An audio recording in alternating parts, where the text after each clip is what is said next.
great pleasure to introduce the art show tonight. It's called The Usual Suspects. That's a term that refers to film noir. When there's a crime committed, they go round up the people they think probably committed it. So that's the reference if you haven't never heard of that before. The artists showing tonight are all members of the Bethany faculty in Media Arts and Studio Art. And each of them have work up for your viewing pleasure. We're going to try each to talk briefly about our work, and then we're going to open it up for questions. And then we're kind of hoping you all brought your checkbooks or your credit cards, because we really would like to sell everything in the show tonight. Our first artist just teaches here part-time, and he doesn't know he's going next.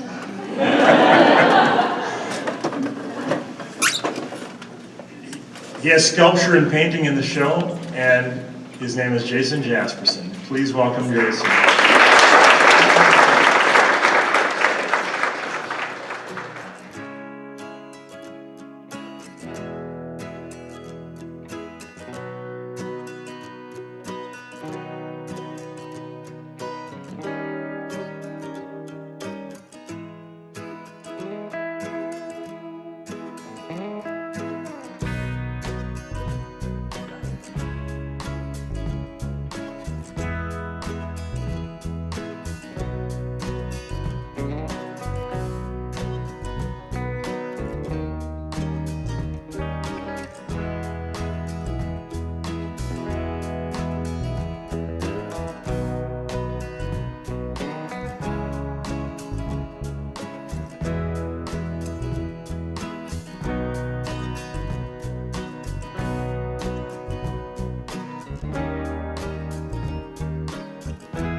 Some of you might know that Bill's hobby is humor.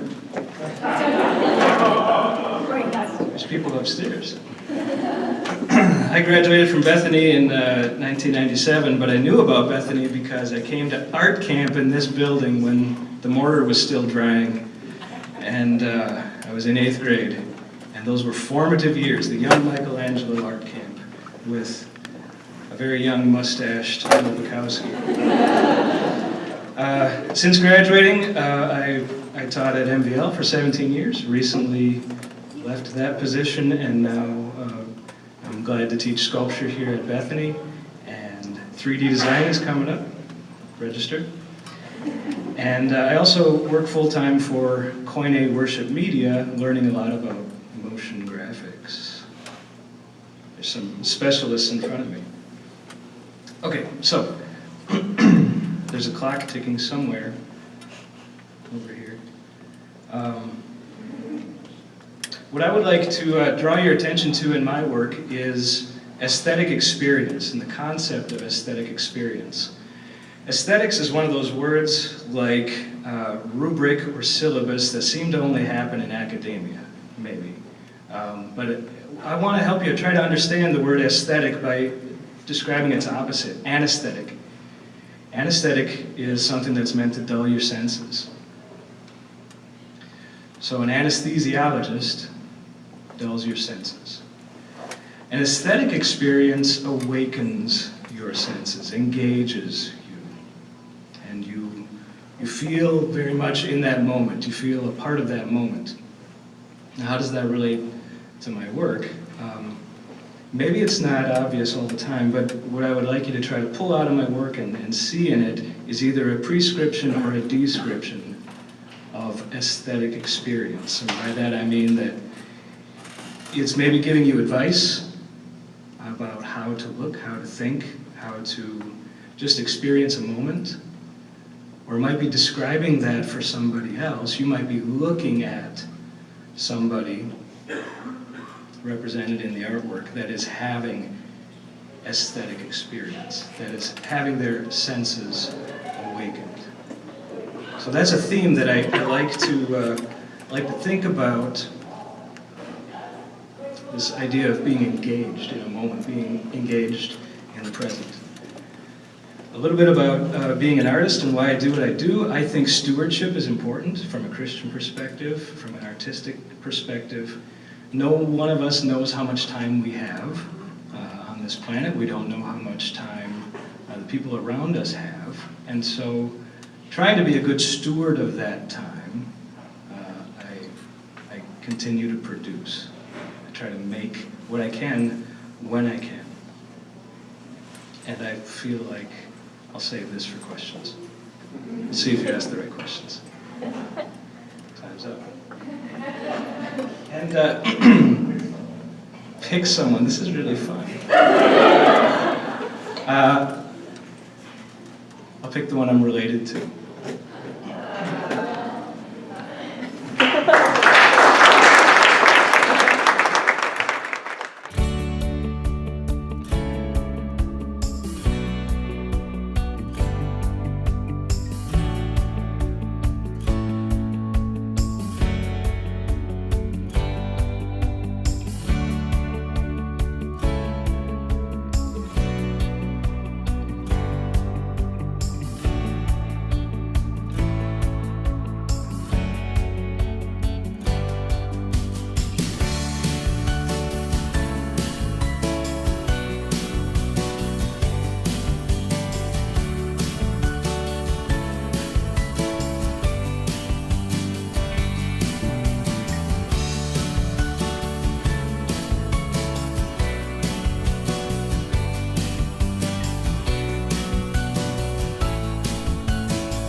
You see the resemblance, right?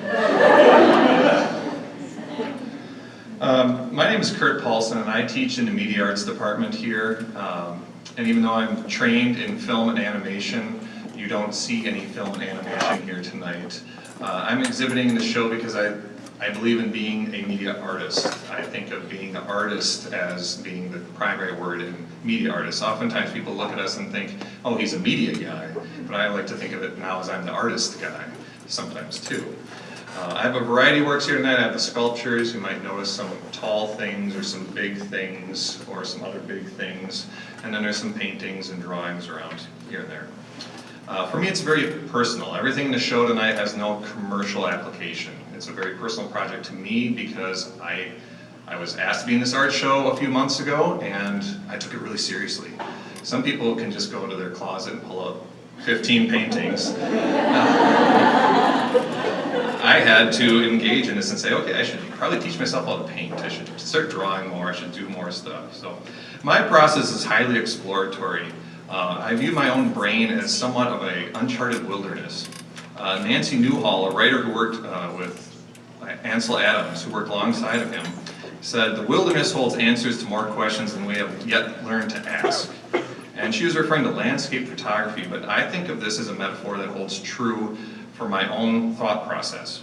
If I strike a balance between control and impulse, between those two things, I believe I can find the images in the paintings, in the drawings that are already there. I'm looking for them. I'm not inventing it and then making it. I'm trying to find it there in front of me.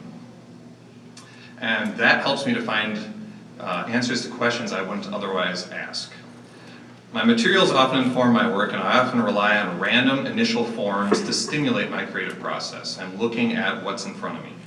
The psychological phenomena of pareidolia is defined as seeing meaningful patterns in a random set of data.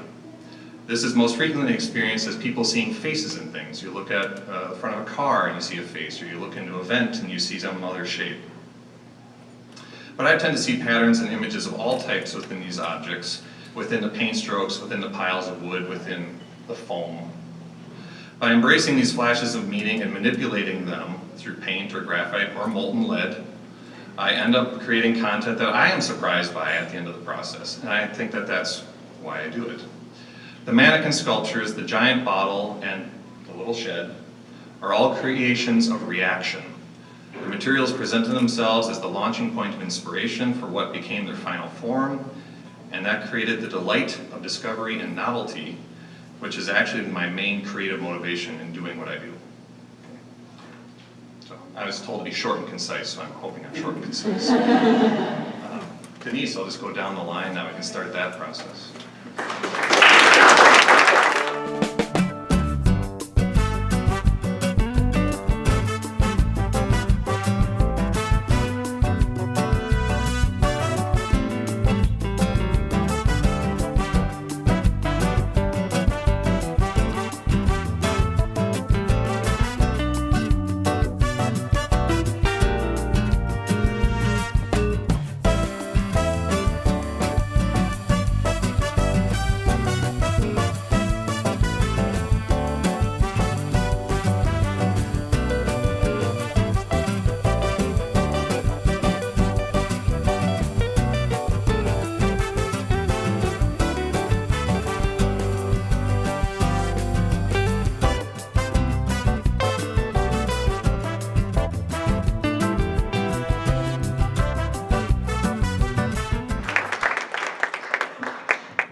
Okay, so as you look around the gallery, I'm kind of the opposite of Kurt. So my name is Denice Woller. I teach photography here. I am adjunct, and I've been here for 17, going on 18 years actually. And actually I was a classmate of Jason's, so that's kind of fun. Tidbit, we went to Italy with Bill together all those years ago. And so I almost always, every time I hang out with this cohort, feel kind of the opposite. My training originally, the whole reason I started photography was because I worked for a newspaper. As a student here, I was a photojournalist. I have a photojournalism scholarship. I was purist in its purest sense, like I'm capturing the action as it happened.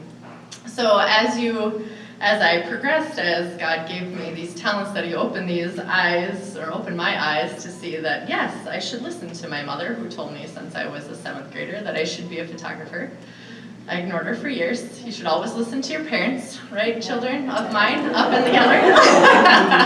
So we know what we're talking about. But it wasn't until people kept telling me that I had a talent being a photographer and a writer that I realized that's really what I should do. And so as you look at my work around the gallery, though, it's not just photographs, because as I pointed to my children, I am a mother and I own my own photography studio, but I also live on a not ancient farm, but a farm that's over 120 years old, that has a lot of character to it, that I help to build on that character. So as you look around the gallery, yes, you'll see photos, because that's what I do. Every month I take thousands of photos. That's how I make a paycheck when I'm not here. So a lot of that is commercial, a lot of that is portrait. It's all across the board. Talk to me and I'll tell you on a weekly basis that I'm doing very random things. It might be school photos, it might, whatever. It's all over the board. That doesn't matter. But because I'm not here all the time, I get the joy of having that variety. And so, but I love to build things. So even if I am not constantly taking pictures, I am creating things. So there's a not so stellar collage in the back of birthday cakes. You know, all around my life, I have the capability of using these talents that I have been given. And so, yeah, it might be making birthday cakes for my kids, which I have 4 kids, so that happens 4 times a year. And so I can always pick a different theme, or they pick the theme, and then I make a cake to go with it. And it might be creating a lamp out of random things. I grew up on a dairy farm, and so that lamp that's in the back that looks like milking equipment. If you have any idea what that is, that's what it is. And I envisioned that, and I built it, and I wired it, and my whole barn is made of lights that I wired, my whole studio space, actually. So when I'm not here, I am working in a 118-year-old barn. That's the most awesome place ever.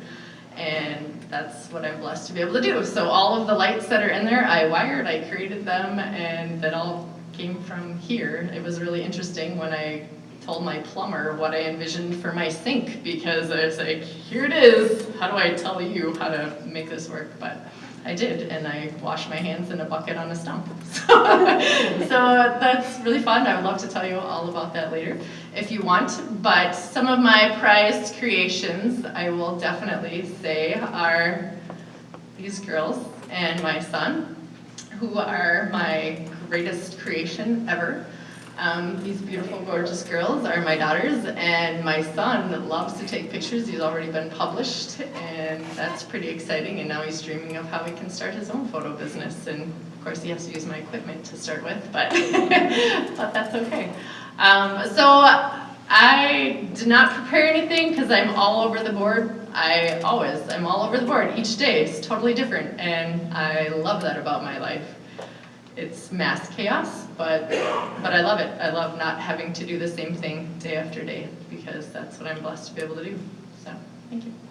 I now pick... Andy's making the best eyes. Andy, you get to go next.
Overn. I've been here for, I think this is my 24th year. I was a Bethany student and a University of Wisconsin in Madison student, and I got an MFA from the Savannah College of Art Design in Savannah, Georgia. If you've been fortunate enough to sit through one of my classes, you know that one of the things I try to persuade people is that there's art. There's not a distinct category of art. This is art, this is non-art. The art exists once you hit a certain threshold. It has to have form, it has to have substance. But beyond that, art is on a continuum. And if you imagine way on, let's see, this end, you have what art historians call art for art's sake. The purpose of the art is the art itself. You look at it, you have an aesthetic experience that is what justifies its own creation, right? So I would put Kurt squarely at that end of the spectrum, right? And Jason, I think, is near there, but he's pulled back a little bit. When you look at the other end of the spectrum, you have things like the tile on the floor, or the shower curtain that you have in your bathroom at home. It's got form, it's got color, it's got space and shape. But it's strictly utilitarian. You're not supposed to have an aesthetic experience from your shower curtain. It's there to make your shower less drab, I suppose. And so I think when people say, should I be an artist? What kind of artist should I be? I say, art is about temperament. And you have to find, art is about truth. And each artist has a different idea of what that means. But to me, it means you have to be true to your own temperament. I don't think I could go and make a molten lead mold of a mouse on a glue trap. But that's not to say that's illegitimate. But it's not me, right? It wouldn't be truthful for me to try to do something like that. And so I find that I'm much more at home in a commercial kind of a environment. I like, first of all, it sounds hokey, but I like to help people. I like to do things that they can't do for themselves. And if they can use that and put it in to work in their business or in their card game or in their synod, you know, I'm okay with that. That makes me feel good. On the artistic side, the challenge comes from you're presented with a set of problems you have to solve, and you don't know how to solve that. There's a billion possible solutions for the problem presented to you, and you have to find the rightest one, because there's no real wrong one, there's no perfectly right one, but you're trying to find the least wrongest one and put that in a way. And the second challenge is you're dealing with somebody who doesn't understand art more often than not, and so they're trying to explain things to you in a way that you just don't get, because they're not accustomed to talking in visual terms. So they try their best. I want something green and modern but classic, you know. And you have to figure that out. And so for me, that's the challenge. That's the fun part. There's a solution out there, and you have to find it. The downside of it is you get tasked with, you know, spending 14 hours on a portrait of a riverboat, which isn't the most exotic or thrilling thing to do, but it presents its own set of challenges that you have to try to work with. So I think when I think of the people here in front of me, I think a lot of the Super Friends, or for Avengers for you people younger. And I think because each one here brings their own set of superpowers, and they address the different thing. You know, Iron Man has his thing. I think Bill's Iron Man. Kurt's, what is Kurt? Giant Man? Giant Man? But you get the point. Each person has their own set of expertise, or their own expertise in a certain set of skills or a certain set of disciplines. And as a team, we can save the universe. But I'll save the rest for questions, and I'll ask Amanda to go next.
Hi. I'm Amanda Quist. I think I'm the only one here that teaches in all three of the visual arts departments. I teach graphic design classes, MART classes, and studio art classes. So that's cool. I specialize probably in motion graphics, graphic design, but I didn't do that for the show. I did this set of drawings all together here to the right. And I'm going to talk about why I did that, but I want to warn you, I don't have any particularly wise ideas to share with you about art or life. I'm just going to talk about myself for just under 3 minutes. So why I made drawings instead of the stuff that I'm supposed to know how to do, the story behind that really goes back about 2.5 years ago, which is when I started teaching full-time. Teaching is great. I love it. I get to talk about art all the time and write about art and curate art, but I don't have as much time to make art as I used to before I was a prof, and also before I became a mother, which happened at about the same time. So when we started talking about this show last May, I was so excited to have a reason to make things again. I was so excited about it. I had a lot of things that I never would have done before that I was really excited to do. And then I got pregnant with my second child, and I was sick, really sick. I was sick all summer long, I was sick into the school year, and I didn't make anything. And it was really hard. So I did these drawings for the most part over the past month or two. The series is not representative of what I do in general. It's definitely not a highlight reel of what I do, but what it was for me, it was a vacation. It was a vacation from other people's projects, from commercial work in which you have to care about a client and their needs and some external audience. I'm trying not to say it was a vacation from my kid, because that sounds wrong. It was also a vacation from the screen. The illusion of the infinite when you work digitally would have prevented me from getting much done in the little time that I had to pour into this. That's based on the way that I tend to work. So limiting myself instead to pencil and paper, going back to the basics, going back to something more traditional, that was ultimately very therapeutic for me. It was very nostalgic in ways I didn't expect. And part of what made it so therapeutic was that I drew things that are all about me, all about myself. I think what I wrote in my artist statement was that I am the patron, I am the subject matter, I am the target audience. I'm very narcissistic, as you can tell. And that was really because I was sick of thinking about other people all the time. I love taking care of my kids. I love my students. But you also get lost. After 3 years of that, you just get lost in there.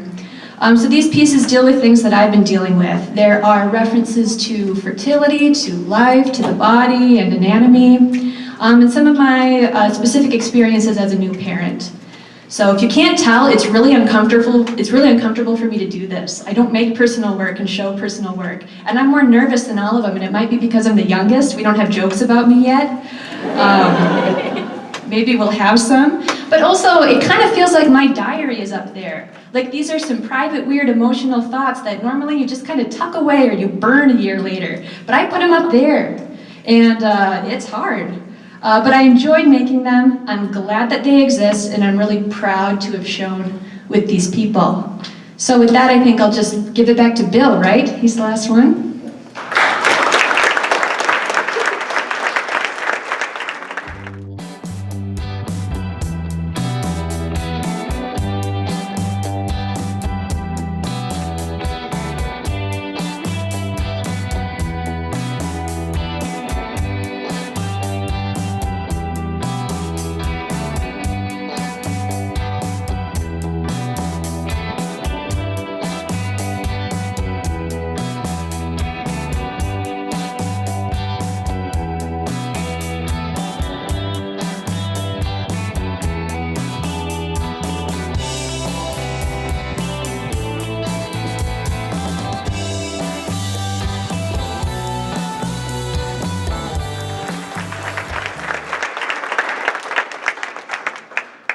They saved a lot of time for me. I get to go on and on. Anyway, I have a few, weird things to say first. One of them is I had 4 out of the 5 in class. Can you imagine that? And the other thing that I was thinking about is when I started painting, probably only Andy Overn was alive.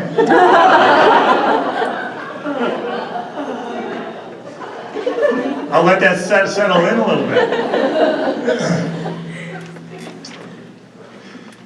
So I came to Bethany a long time ago, and I was really wondering what my role here was. I was an artist. I thought of myself as an artist since about age 5. Thought I was an artist at age 5. I really wanted to be a cartoonist, a comic book artist. I love comic books, so that's what I wanted to do. I got sidetracked along the way and decided that fine art was the thing. Joe is here. And so I only wanted to be an artist, that's it. So I thought, well, I should go to graduate school, and in grad school someone said, what are you going to do after grad school? And I said, oh, I'll probably get hired by this college my wife went to. And it happened. And so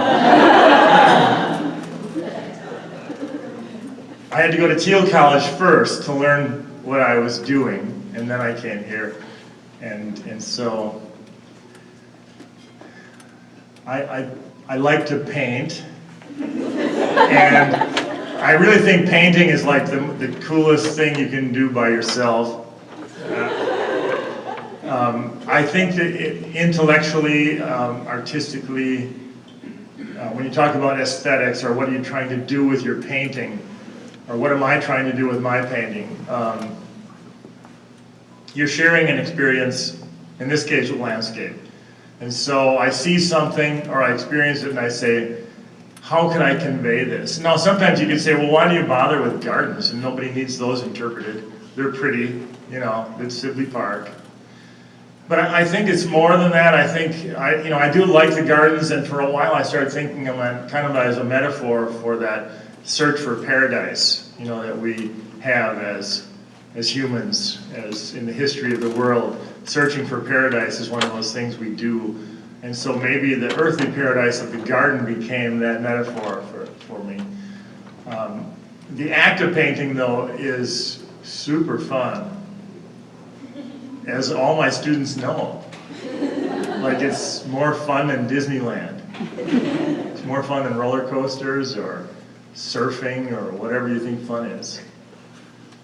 But it's hard to get you to believe that. But the process of painting is a pure joy, and if people don't get it, it's a little bit, sad. It's sad sometimes. You feel like, oh boy, I didn't like this painting at all. But you just keep going, you just keep working. I think as an artist, you start defining yourself by your artwork. Your wife and your family is very important too, but as an artist, and mine all show up in my paintings, it's sort of like the best of both worlds. They start showing up, whether I want them to or not. But anyway, back to my role here. Part of what I realized when I came is that my role, I think, was to broaden the appreciation of art in the ELS, for conservative Lutherans. To give them a place where they could come and work and not feel like I'm an artist and I'm also a conservative Christian that isn't going to work very many places. So my goal, or my role here, became to help facilitate that. And in the early days, when I was the only one in the art department, I did feel a heavy responsibility. But now that I have this crew, the Avengers, I don't have to do everything. I can rely on them.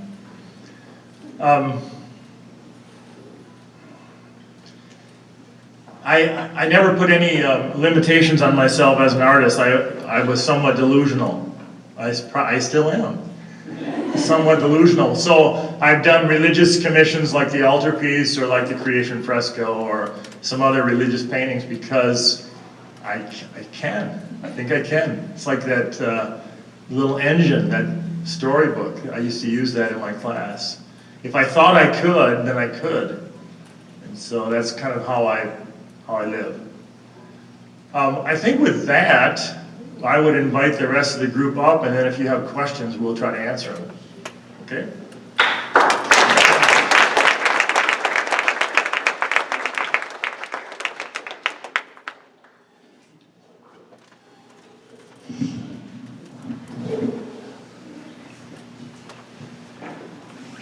We have our own questions too, but we want you to take a shot first. So with so many different artists present, a lot of younger artists have talked about style. You guys just give your input on like how you came to where you are, because they are all very different, so I think it's a unique opportunity. style. I think anytime you do something long enough and often enough, it becomes yours. And Bill, Sibley Park and Bill are synonymous. Right? And it's what you become famous for. If you do something long enough, people will know that that's what you do. And I think just keep doing it. And style it's like handwriting. It comes out of you after you do that a while.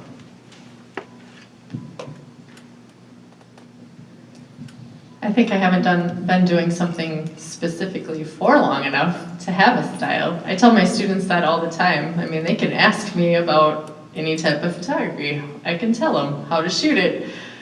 If I work day after day doing any type of specific thing, I mean, even if it were photographing chickens, if I did that day after day, that would become my style. But because I'm all over the place, portraits, commercial, fine art, whatever, it's all very different. But I mean, there's definitely something to be said about what Andy did, but I feel like I don't have a specific style. I'm probably different than everybody. I mean, Kurt, I think we have some surrealism going on, so I'm going to pass this over to you. It sounds really terribly simple, but I had this great epiphany kind of later in life when I stopped trying to make my stuff look like everybody else's stuff. And I'm like, oh, well, if I just make things without trying to mimic something else, that's my style. So that was the really simple idea, but that's the truth of it. Like handwriting, when you write in a certain way, your penmanship isn't designed. You're not altering your penmanship every day. It looks like your penmanship, and that's just the way it is. And if you stop trying to always force it into some other mold, then that's your style.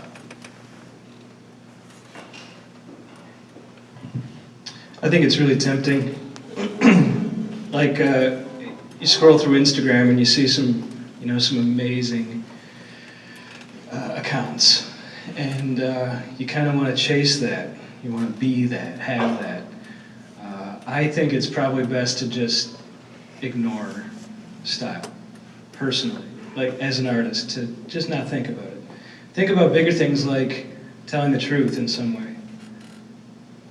And some of the things that were said here, that's going to just emerge naturally. You got to be patient, though. It's hard when you're young. And I guess I'm not young anymore. Anybody else want that? I think when you're young, you want to really develop prejudices, I guess you could say. Like, what is your taste? What do you want to do? So once you decide what you want to do, you start doing it. I mean, I can paint in any style, but I only paint in the one that is the way I paint. If I fake another style, it's really artificial and it's really annoying. And I don't really want to finish it. So it will come out the way it's supposed to, I think. You just work at it. I also recently got old, so I know now that when I was an undergrad, I cared way too much about style. I was obsessed with it, and because of that, I ruled out a lot of things that would have made my work better. I didn't care as much about voice, I didn't care as much about substance, and I resisted things that I thought didn't fit in with my style that would have made everything better, everything more meaningful. It took going to grad school in a totally different area. It took that to get me to stretch out a little bit more and to make any real improvements in what I was doing. So another question, I think, right? Was there ever a time where you guys struggled to find yourself as an artist, and like aside from style, like finding your way in the art world, and how did you ultimately break through that to find what you really enjoy and what makes you happy, therefore also helping others?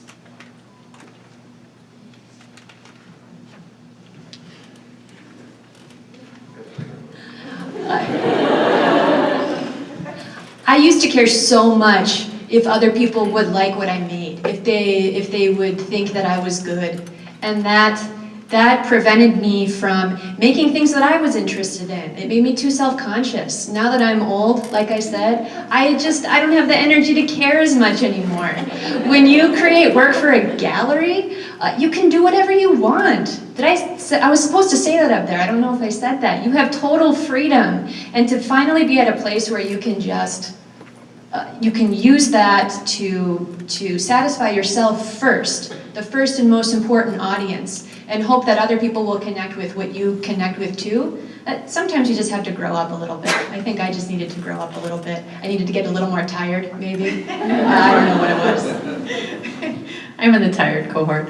I think I had it I was blessed to be able to have it the opposite. You know, I did not grow up, my mom drew, but I didn't even know what art really was until I came here to Bethany and I went on the art trip with Bukowski. Before that, I didn't even know how to perceive art, honestly. And so I did come from it from a whole different perspective than I think everybody here, honestly. I mean, I grew up on a dairy farm in South Dakota and art was like the farthest thing from my mind. I had to be a practical person. I was gonna be an electrician, which I can still make electrical stuff now. But and when I came to Bethany, I was gonna be an architect. You know, that was something that could potentially help my family.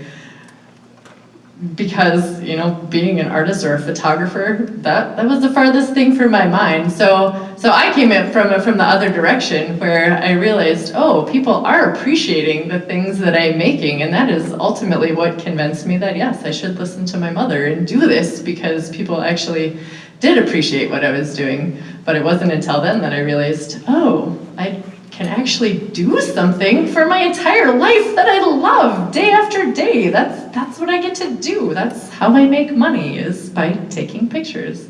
What a phenomenal way to do it. It's awesome. And teaching students how to do it. I love it. It's been a while since the question was asked, so I'm trying to consolidate that. How do you find how that made you happy? Coming from my background in film and television, everything was purpose-driven. And so later on, when I started doing more of the art stuff, I realized that it was highly satisfying for me personally because it was a one-on-one interaction with me.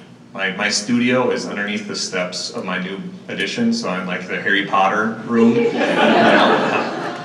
And I go into this little space and I try and do either a painting or a drawing a day. I try and just do something creative like that every single day. And most of it never goes anywhere. I just have stacks of paintings all over the place now. But that's okay, because for me it's all about that discovery and finding that new thing. So it's a very, very personal kind of recreational activity. And then you have a show like this where you can pick and choose some pieces and bring them in. But otherwise it's very much more a personal thing. And if it's not a personal thing, if you're trying to always put on airs to make work for somebody, you're trying to kind of pose in that mode, to be the poser artist, it can be very exhausting and very hard. And I think you just have to be sincere about it and then wait for the other stuff to fall into place. One interesting part about art is that every student or every aspiring artist has to come to grips eventually with the fact that in the art world there's nobody minding the store. There are no criteria for quality. There are no criteria that are objective that everyone can agree on, right? And so you kind of have to make your way as best as you can in a very undirected space. And for me, that was like a deal breaker. I left the Bukowski School of Painting. The painting was going to save the world, and I think it lasted about a week at the university. When I asked some guy, so what are you in art for? And he says, well, what else can I do? And it's like, crush. What are you talking about? Heretic. But it took a while for me to learn the flip side, which is if anything goes and anything can be bad, anything can be good. And so like I talked about, art is on a spectrum, and you can go anywhere on that spectrum you want and be legitimate and be good. And so you kind of, I think one of the reasons people like art so much is that you make your own rules. And then when you live within the rules that you've created for yourself, that's really satisfying.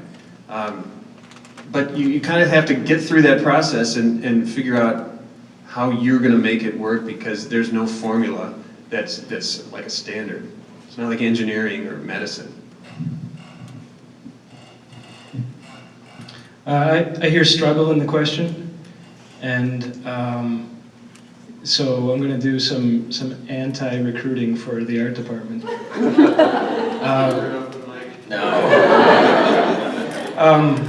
There's a retired painter that lives in New Ulm named Bill Bukowski. Spent his life painting. He made a career of it. He would go down to Florida, live in a van, and sell paintings in the wintertime, and paint the rest of the year to like supply that up here in Minnesota. And I got to know this guy as a young man, and my dad introduced me one of the first times I met him, and he said, "So you want to be an artist, huh?" And I was thinking, yeah, he knows. And he said, I said, yeah. He said, it's a bad idea. It should be something like a doctor or something instead. Well, now that I resisted that, I did it anyways. I kind of understand that what I'm going to say here is that the struggle doesn't stop. It's really pretty hard, but you get to set your own parameters. You get to do a lot. You have a lot of liberty or whatever. You make some decisions. That's the same appeal as being like a business owner. But there's also responsibilities with being a business owner. So you're constantly kind of battling your own mediocrity. Like you just don't know, is this any good? You're making something and you're doing this thing by yourself. Supposedly it's fun. Sometimes it really is. I mean, honestly, really better than Disney World. But sometimes it's really, really hard and really lonely. It just is.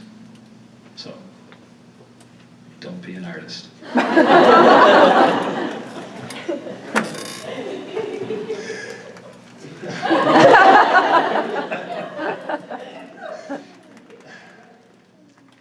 I have these great thoughts and I get distracted. But no, the thing about it is, it's all, everything that we've said is all true.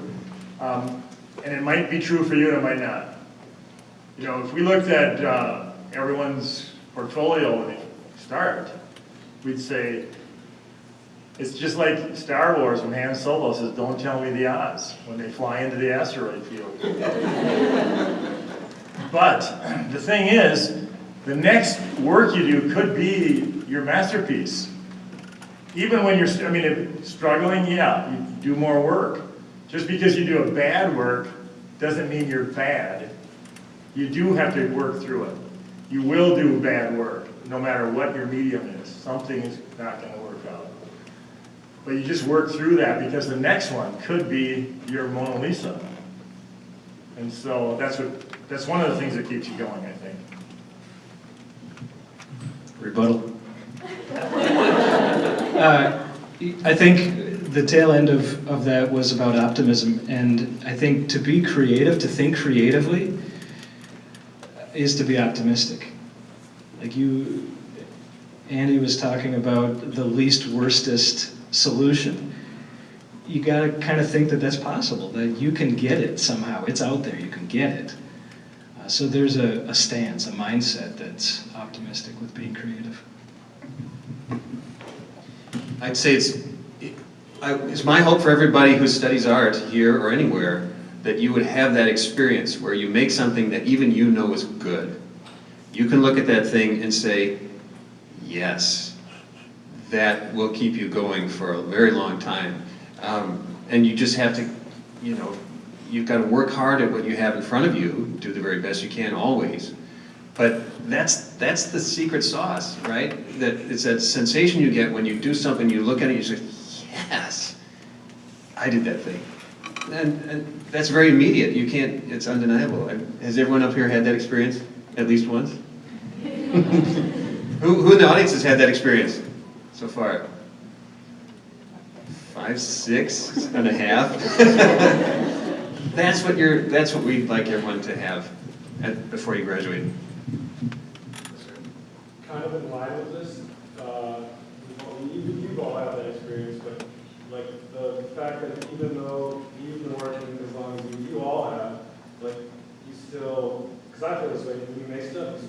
sucks. Even in that process, no matter what you do, I know I'll be working until the day I die, and at 70 I'll go, wow, this really sucks. Like, do you still feel that way? And if you do, you know, is it regular? Is it going to sometimes happen, and how do you push past that in the immediate time? I'll say that people have asked me, should I go to grad school or not? And one of the things I tell them is A, you need to have a clear goal in mind. Because grad school is very hard, it's very expensive, and it's very inconvenient. But by the time you're done, it's like, I've never been in the military, but I think it's probably a lot like boot camp. When you're through that and you're on the other side looking back, it's like, I did that and now I'm good, right? I can do it. It gives you a real boost of confidence. And so make sure it's what you want to do, but it does have that benefit. I'll just tag in this since Ben is a photographer too, that I feel like digital photography is a detriment to us in many senses because I can be staring at photos and revising and revising and revising. So as photographers, those of us in the room who we are subtractive image makers. We take something and we create an image from it.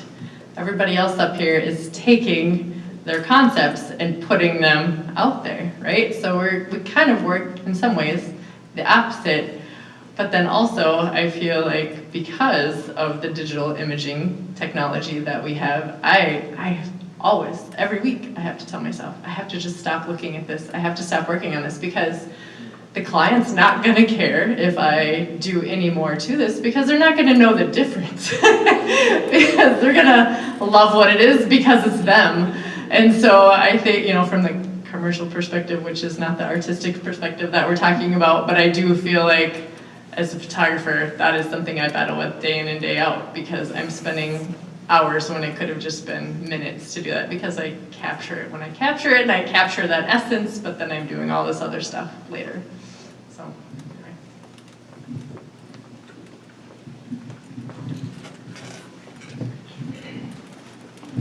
anyway.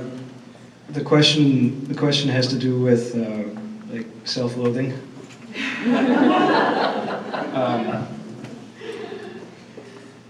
Particularly about the project, like this project is horrible, awful.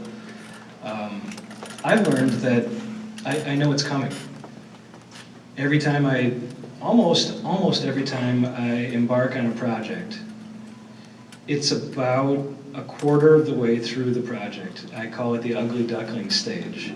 And I just know it's coming. I know it's going to be awful, and even though I know it's coming, it still hurts, and I don't know if I can pull out of it. I don't know if I can actually make this one work. And so, knowing that it's going to be there has taught me that you just have to keep on working. It doesn't fix itself. You just keep on going and going and going, and pretty soon,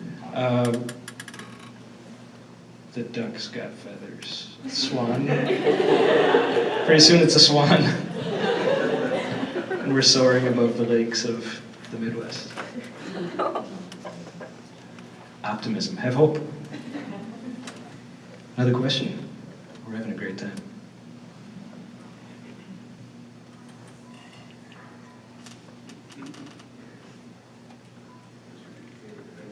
Who's my favorite Avenger and why? I'm Spider-Man.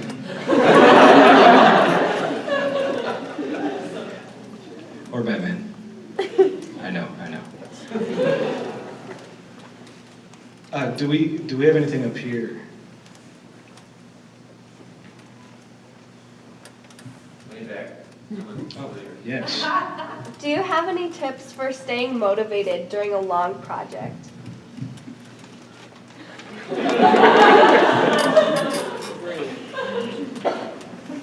Artists are natural hoarders, and we hoard things that give us inspiration. So certain music CDs, movies, art documentaries, some of those kind of things really do, if you just watch like episode 4 of civilization, you can take anything on. I spend a good amount of time trying to persuade people that they shouldn't work for free. And the reason for that is people will assume because art is so fun, you should just love to do it, right? Why do you want to get paid for doing that? Don't you just love it? And you're like, no, sometimes, but I don't love drawing riverboats by nature. But the thing I think most people forget, because it looks so fun, is that there's real work involved. And I think a lot of times, whether someone becomes an artist or not, it has to do with discipline. We don't think of artists as a disciplined group, by and large, because they get a bad rap. But if you don't just grind through something, you'll never go anywhere. Sometimes the work is drudgery. Sometimes it's time-consuming. And unless you can just get your buns moving and get this stuff done, you're not gonna, nothing will ever amount to anything. There's real discipline sometimes. When I went to grad school, one of my friends, Mark, said to me that he knew that he would be at a good job if he looks around the room and everybody he's working with is smarter than he is. And I thought, really? You don't want to be the smartest person in the room? I always want to be the smartest person in the room, which is a very childish thing to think. And I'm a little ashamed about it now. But if you surround yourself by people who are making things all the time and who make you feel like you can make things, then you just feel dumb when you're not. Kurt is my next door neighbor, and he makes a painting and a drawing every day. So when I'm struggling to make 5 in a month, shame is a very powerful motivator. Everybody up here, except Denice, unfortunately, has been a teacher or a professor of mine. And I just felt bad. They made me feel like I could do things, and I surround myself with people who just, that's the expectation. You do things whether or not you feel like it, whether or not they're any good. Making something, making anything is always better than making nothing. So, shame. Get somebody to shame you is my tip.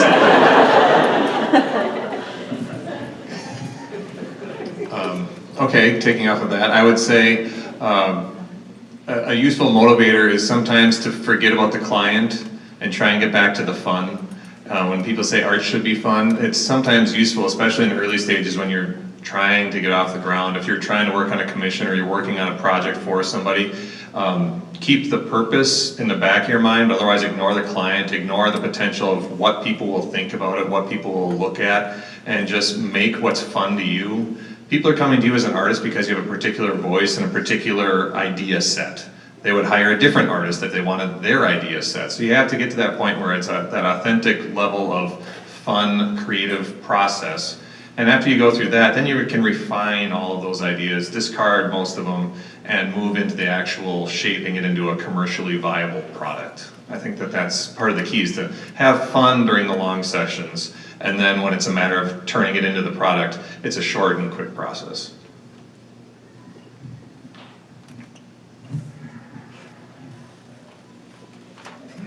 Next. Gabby. What was the biggest hurdle each of you faced becoming the artist you guys are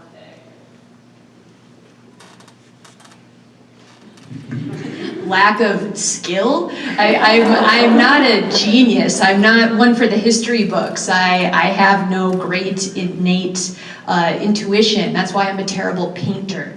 I can't connect with the canvas in that way. It was never fun for me. So instead I had to work for a really long time at things that I really wanted to do.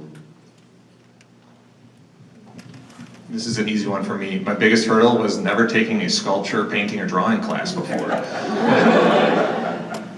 I'm right with Kurt too, because I didn't take any of those things. When I came to look at Bethany, and well, so this is gonna date me, Trinity Chapel wasn't built yet, and Bukowski's paintings were in his office because he was doing the triptych. My mom said, "You need to take painting from him." I'm like, no, he's too good. So I only took art history. I had a bubble bursting moment about art in college, and it's to the point where I was taking graduate level courses in psychology, and I thought I was going to be a psychologist. But no offense to any psychologists in the group, after a while it became obvious those people were crazier than the artists. and But I remember walking into the career counseling service at the University of Minnesota. And because they got those things, and I said, maybe they can help me find what to do with my life. And I walked in, and this meeting took about 2 minutes, because I sat down, she introduced herself, she said, well, what do you like to do? And I said, well, I taught for a semester at this little college called Bethany, and that was really fun. And she said, well, why didn't you do that?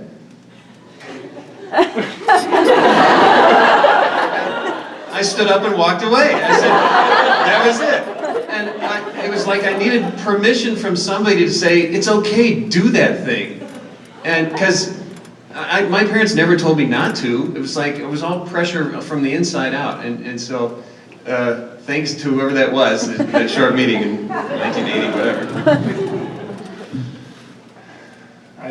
I think in my own case, feeling pretty hardcore about wanting to be an artist, what was difficult was trying to realize I could also live like a normal life.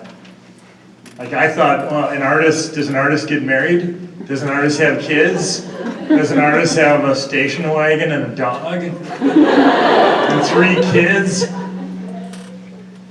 And a deacon in the church? You know, it's like, no, they don't. And so it was kind of dealing with, how do I be normal? How do I have both worlds? Be artistic, and then the solid citizen, Christian. You know, that really was kind of a struggle. It probably mostly at the birth of our son. Because all of a sudden it's like, well, artists have kids? You know, it's like, what? And so that was a struggle. I mean, it was mental, obviously, but a mental struggle. The hurdle, I ditto most of what Bill just said. Just trying to do everything else. And one time Bill told me, nobody will care if you stop making art. Like, it's just a realization as an artist that, you know, life will go on for everybody, including you. And so there's something else. Like you gotta find some reason, and still, you know, make sure there's supper and make sure that your car doesn't get repossessed. These are good questions. Yes. How does the atmosphere of where you create the art affect the result and also the process? How does atmosphere where you create the art affect the result and the process, correct?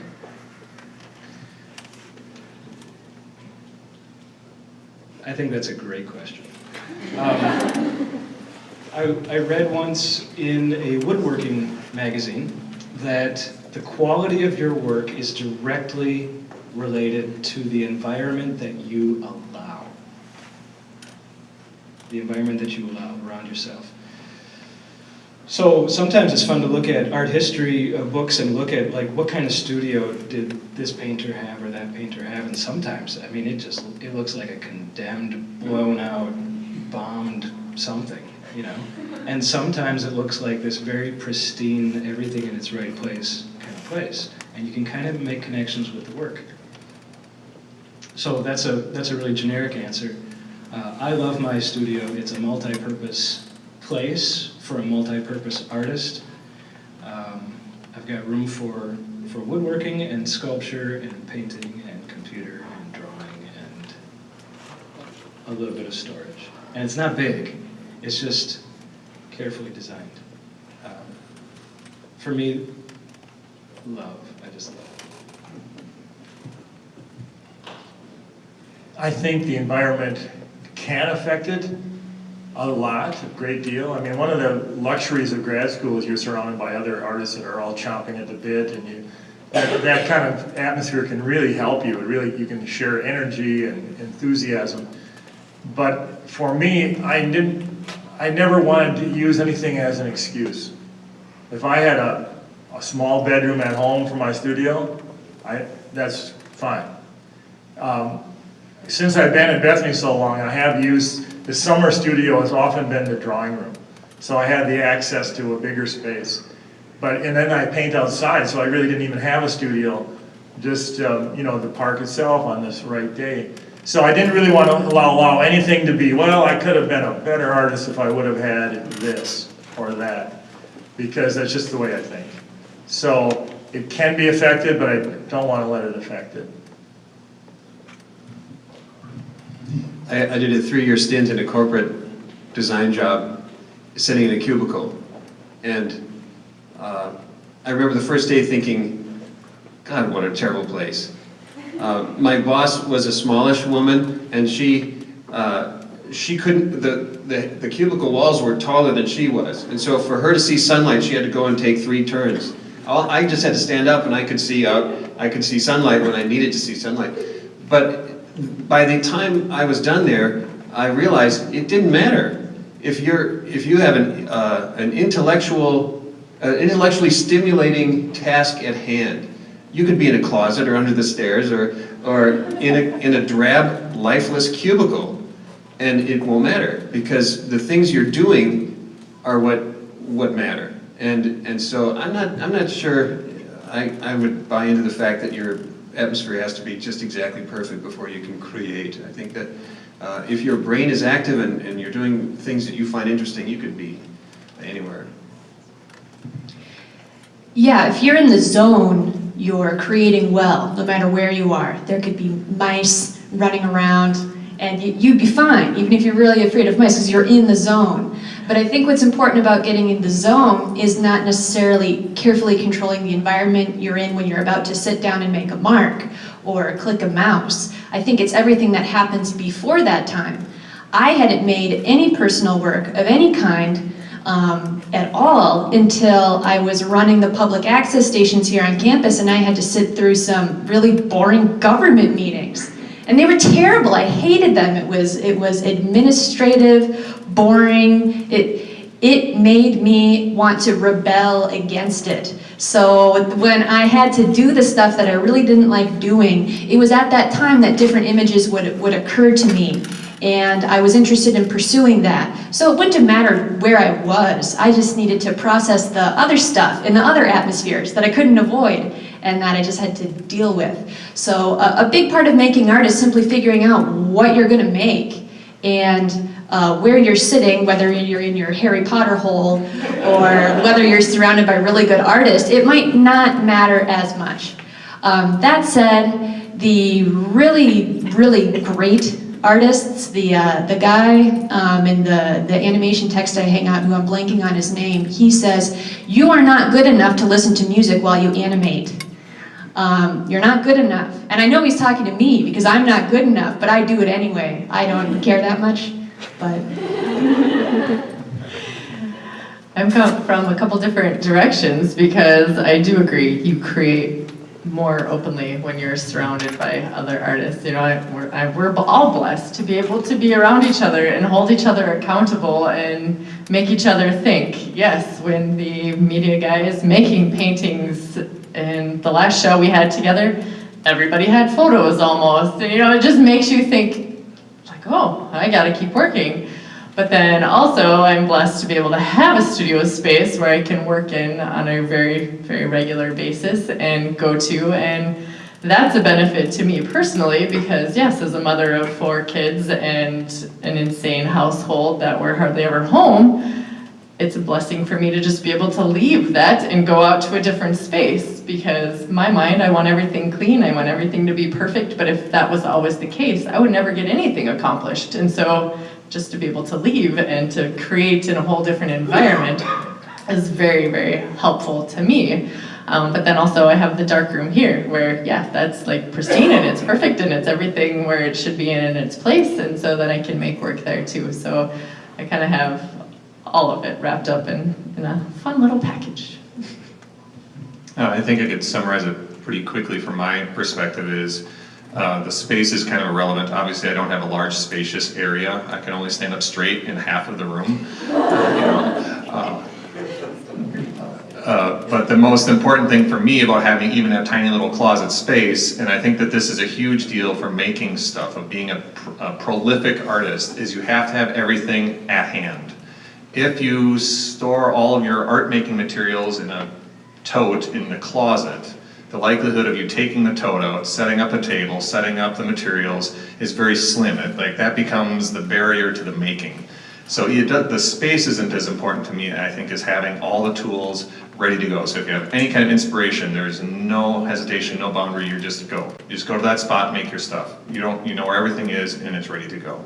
I think that's pretty important. Like Jason's studio space, he's carefully crafted it and designed it. It's everything he needs it to be, and he knows where every little screw is in that building, which makes it very efficient for him when he wants to make something.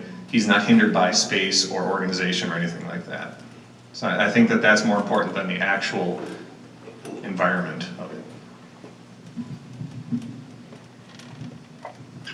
Sarah, one last question? Who's your favorite artist and how have they influenced your work?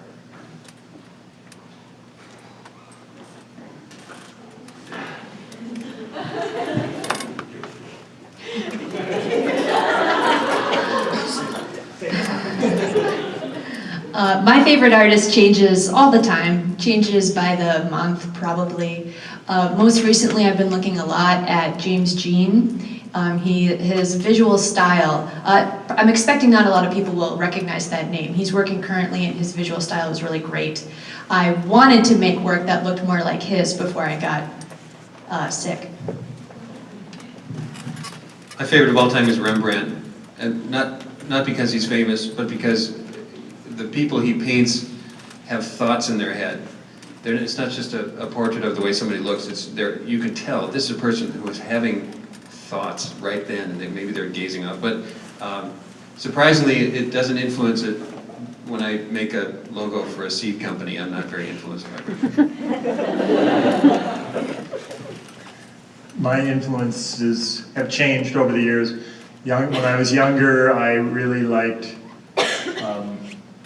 Manet, and then I liked Monet, and then I liked Cézanne and Bonnard, and now the greatest artist in the world, of course, is Titian.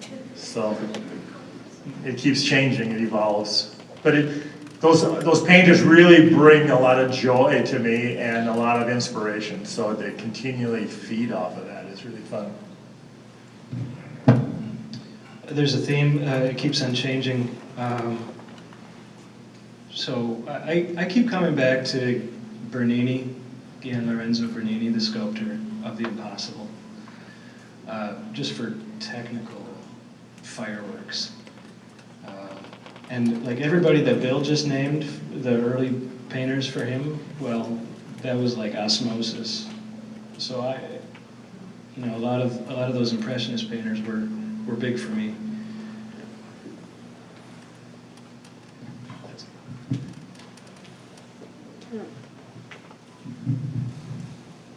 Of course, mine are photographers. And I can't pick one. I love their styles. So Walker Evans, Henri Cartier-Bresson, and Louis Hine, they all pulled something into their imagery that was amazing. Louis Hine was crawling on the top of the Empire State Building to take pictures with a large or medium format camera. So that in and of itself was an amazing feat. I think mine has been for a long time, I still can go back to it, is Jan Svankmajer. He's a Czech sculptor, painter, animator, filmmaker. So that kind of feels like something that I want to be. And I really like his style, so like all of that comes into the total package.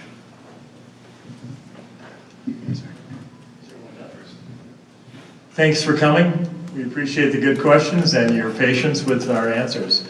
There's still time to hang out for a reception, and if you wouldn't mind helping us put some of the chairs maybe over by this door. The artists are here to take personal questions too, but thanks again for coming.